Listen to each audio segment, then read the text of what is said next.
세계 예배자 에릭 리들. 악마의 유혹 같은 결승전.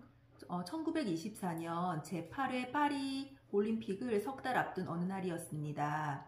그날도 에릭은 동료들과 함께 땀 흘리며 훈련을 하고 있었어요. 그 당시 에릭은 영국 최고의 육상 단거리 스타로 그의 인기는 대단했어요. 경기에 나갈 때마다 영국의 신기록을 계속해서 세워나갔어요. 사람들은 모두들 그가 이번 올림픽 100m 경기에서 금메달을 딸 것이라고 확신했어요. 그런 만큼 에릭은 더욱 책임감을 갖고 최선의 노력을 다했어요. 그때 올림픽위원회 직원이 와서 새로 확정된 올림픽 일정표를 선수들에게 보여주었어요. 아니, 이럴 수가! 한 선수가 일정표를 들고서 소리쳤어요. 왜 그래? 에릭이 물었어요. 에릭, 자네가 출전할 100m 결승전이 하루 앞당겨져서 주일날 치러진다고 하네. 아니, 뭐라고? 주일이라고? 순간 에릭은 정신이 아찔했어요. 에릭이 고민하고 괴로워한 이유는 주일과 예배에 대한 에릭의 믿음 때문이었어요. 그의 고향 스코틀랜드에서는 그리스도인들이 주일을 얼마나 귀하고 소중히 생각했는지 모릅니다.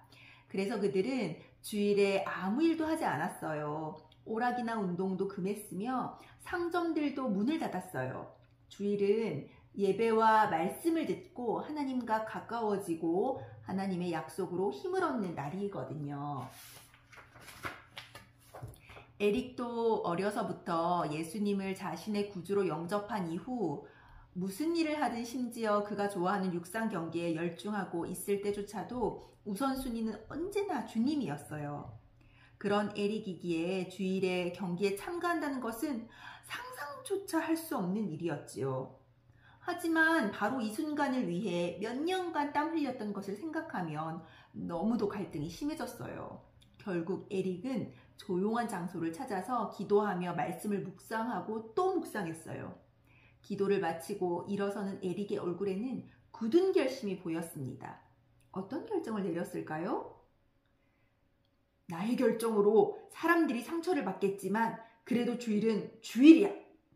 에릭은 주님과 주일을 가볍게 여기는 일을 하지 않기로 마음먹었던 것입니다. 이 일이 알려지자 큰 소동이 일어났습니다. 말도 안 돼! 그럴 수는 없어!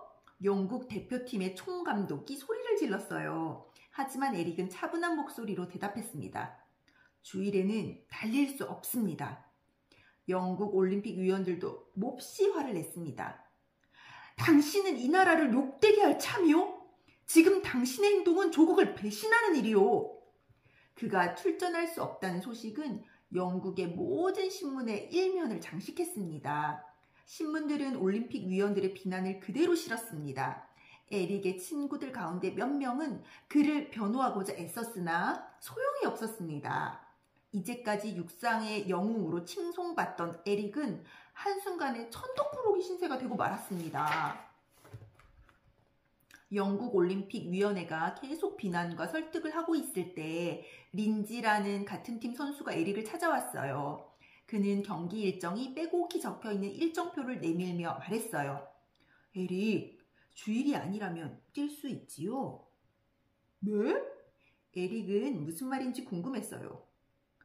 나는 이번 올림픽에서 400m 경기에 나가게 되어 있어요. 하지만 나는 예전에 메달을 딴 적이 있으니 나 대신 400m에 나가볼래요? 아니, 그럼 그 자리를 저에게 양보하시는 겁니까? 아깝지만 에릭이라면 잘 해낼 수 있을 것 같은데. 정말 고마워요, 린지. 400m는 에릭이 평소에 준비했던 그런 종목은 아니었어요. 하지만 도전해보기로 마음먹었어요. 에릭과 린지는 이 사실을 감독님에게 찾아가 말했어요. 감독님, 100m 대신에 400m 경기에 참가할 수 있도록 허락해주세요. 뭐야? 100m만 연습했던 네가 어떻게 400m를 달려? 이건 장난이 아니야? 저도 잘 압니다. 하지만 꼭 해보고 싶습니다. 옆에 있던 린지도 거들었어요. 저도 부탁드려요. 에릭은 잘 해낼 거예요. 400m에는 지난 올림픽 때 금메달을 딴 미국 선수도 있고 경쟁자가 너무 많아. 한 번만 기회를 주십시오. 꼭 뛰어야 할 이유가 있습니다. 마음이 내키지 않았지만 감독은 결국 허락해 주었습니다. 하지만 에릭이 100m 경기를 포기하고 제대로 연습도 못 해본 400m에 도전한다는 소식이 전해지자 다시 한번 사람들이 놀랐어요. 그리고 많은 이들이 비웃었어요. 특히 자신만만한 미국팀 감독은 웃으며 미국 선수들에게 이런 말을 했어요. 단거리 선수인 에릭은 300m도 가기 전에 쓰러질 테니 걱정하지 마라. 하지만 그의 소문을 들었던 미국 선수들은 이런 말을 했답니다. 하지만 저 친구는 분명 우리가 모르는 비밀이 있어. 1924년 7월 드디어 파리 올림픽이 시작되었어요. 그리고 400m 예선 첫 경기가 열렸어요. 에릭은 자신의 주된 종목이 아니었지만 최선을 다하여 뛰었어요. 그 결과 1차전을 통과했어요. 그리고 그 다음 경기에서도 이겼어요. 마침내 에릭은 준결승전도 무사히 잘 치르고 마지막 최종 결승전에 진출하게 되었어요. 기적이 일어난 거예요. 하지만 결승전을 앞둔 에릭은 너무도 힘든 나머지 지쳐 있었어요. 사실 단거리만 연습하던 에릭에게 중장거리인 400m는 무리였어요.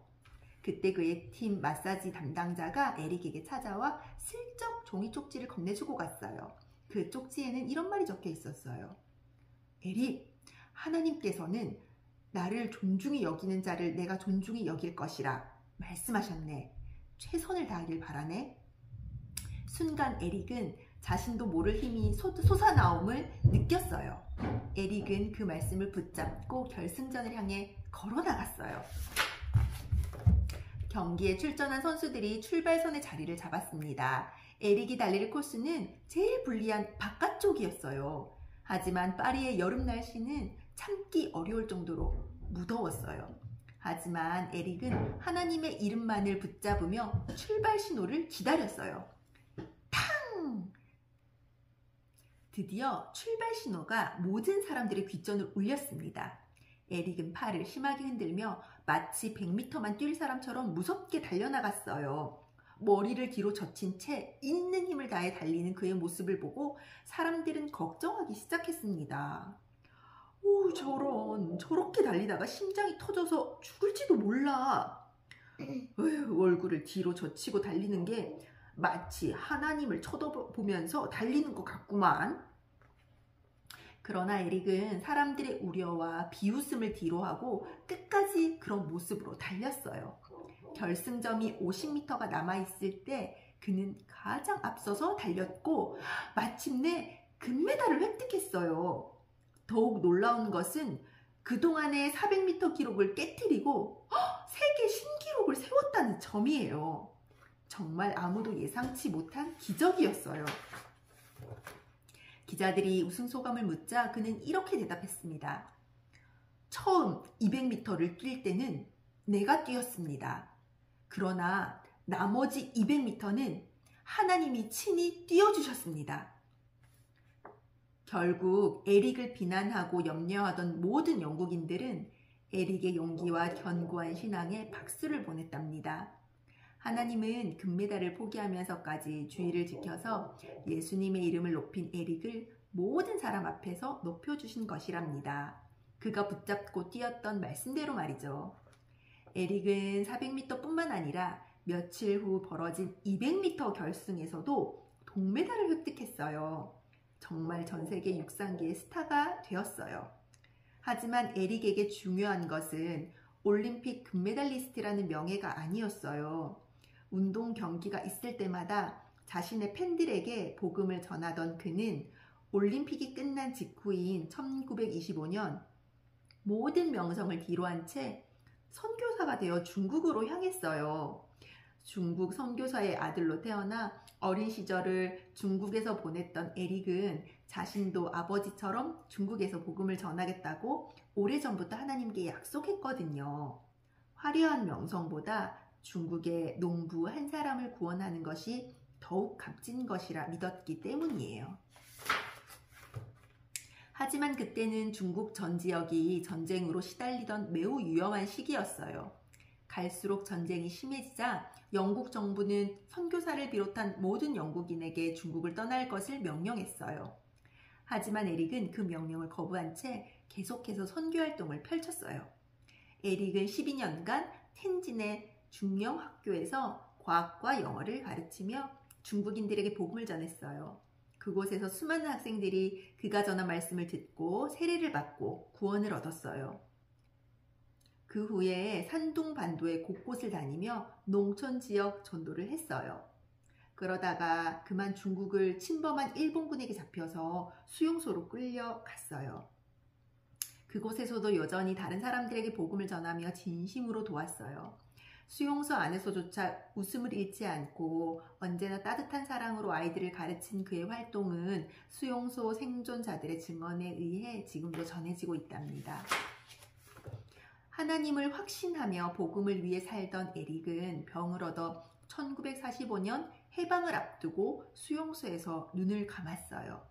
마침내 주님 품 안에서 경주를 마치고 쉬게 된 것이랍니다. 끝? 어때, 이슬아? 재밌어? 네. 이슬이는 이거 읽고 뭐를 느꼈어? 저는 다른 것보다 주일에 예배하는 것을 더 소중히 여기고 하나님을 더 소중히 여겨야 된다는 걸 깨달았어요. 진짜.